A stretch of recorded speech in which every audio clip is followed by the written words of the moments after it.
founded our relationship on race and on being vulnerable about race. So for us, we had to see each other through and past racism in order for us to see each other. We have a very strong foundation of love, and it's kind of like, you know, accept us or not. It's your problem. Dealing with racial issues, we don't let it tear us apart. We deal with it head on.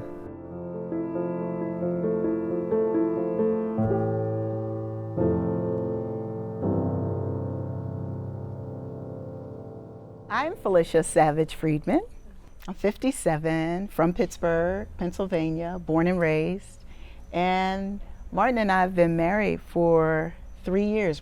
I'm Martin Friedman, also 57, and also married for 3 years, coincidentally enough.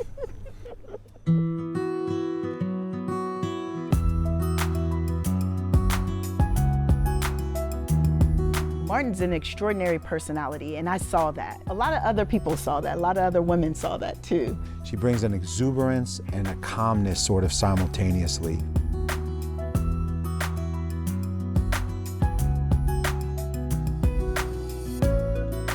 Hi, I'm Reginald Murphy. I'm 31 years old. And I'm Christina Murphy, 31 years old, and we have been married for 5 years, together for 14.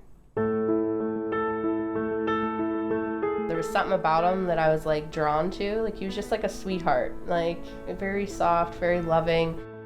She's always like the life of the party. She definitely brings out like the energy. We are high school sweethearts, and we met in the hallway, and we've had classes together, and he just came up and asked me for my number, and it kind of went off from there. Just thought she was pretty, had a good sense of humor. Race and color was not an issue. I had also dated black guys before Reggie. And our school, East Allegheny, was very diverse. The very first time we met was in 2015 in Seattle. Felicia had flown out to do some work around health and wellness and yoga at an event that I was helping to co-sponsor with youth undoing institutional racism. And Martin was one of the lead trainers. He talked about how he was reclaiming his humanity as a white man so eloquently and heartfelt and vulnerable, and how he is doing that is through him honoring his Jewish culture and Jewish religion. And it just knocked me off my feet.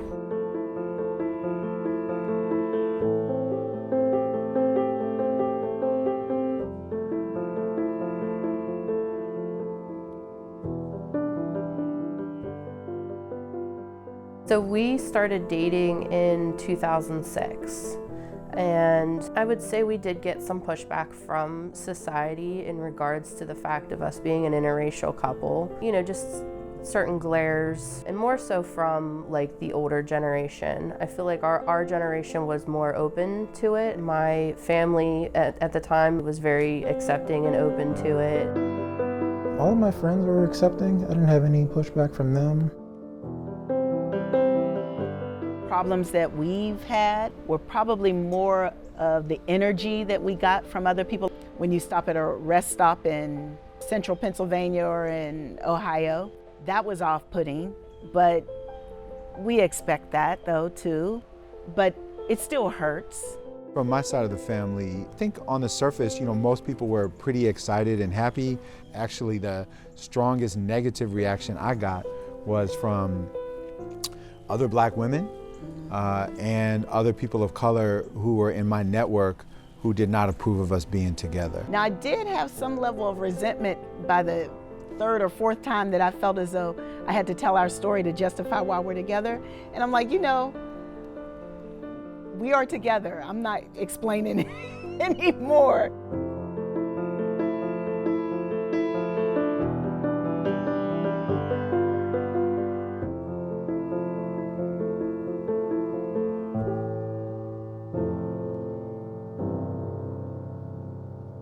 Well, I had been married before, and I've always believed in marriage and working together. in a building together. I couldn't see me as a black woman being in relationship with a white man and us living together and not being married. And basically, Felicia said, you know, we're 52, 53 years old.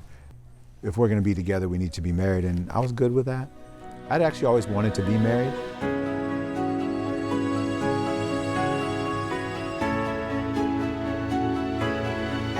It was extraordinary.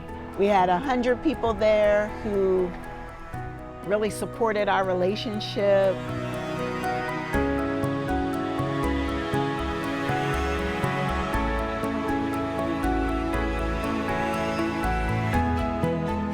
I proposed to her in college and then finally got married in 2015 and been happily married ever since. Yeah. Communication is definitely the key to our marriage, definitely. And I feel like more so in an interracial marriage, he has to be able to feel comfortable telling me something that, you know, most black people wouldn't feel comfortable saying to a white person. There you go. We know that racism exists. We talk about it every day.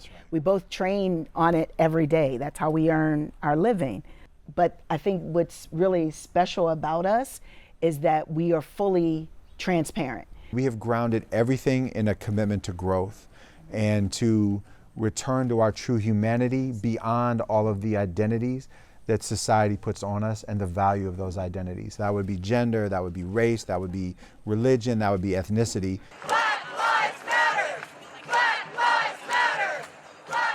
Part of the reason why I was so attracted to Martin is because Black Lives Matter to him as a white man. He values black people and black culture, and he values my life. He values my children's lives. I don't see Black Lives Matter as diminishing my life at all. And there's a narrative right now from white people that saying Black Lives Matter diminishes white lives. That is not present in our relationship at all. I know that as we uplift black lives, everybody's life gets uplifted. The Black Lives Matter movement is opening people's eyes. As a black man, I'm definitely mindful of everything I do. I don't want to be perceived as a threat. That's always on my mind, no matter where I'm at, in a store, walking down the street, just making sure that I'm as friendly, as personable, as non-threatening as I can be. I don't want to have any altercations with anybody. I don't want to have any run-ins with the police. If I can just go about my way, get through my day and make it home to my family, that's my main concern. Every time he steps outside, I worry if it's going to be the last time I see him. I see him as the amazing father, an amazing husband who comes home and even though he's just worked 11 hours, you know, he wrestles with his kids on the couch and, you know, spends time with them, and he's a good man. But I worry, you know, every time he steps outside, will someone fear him? Will someone judge him wrongly? Change is very near and dear to my heart. So that is why the Black Lives Matter movement matters very much to myself and my family. The advice I would have for any interracial couples that are starting out and getting married, just be accepting of the differences that you guys are gonna have, embracing those differences, loving those differences. Be open and honest, accept your differences, and work towards finding your common ground. Love is not enough. Love, it has to be the foundation, and truth. Truth is, I would say truth is more important than love. Absolutely. Because continuing to tell your own truth will keep the love going.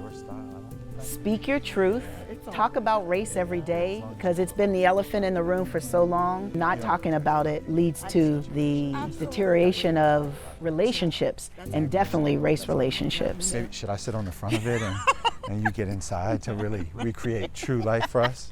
They don't Keep know going. about Don't that, stop. though. Yeah.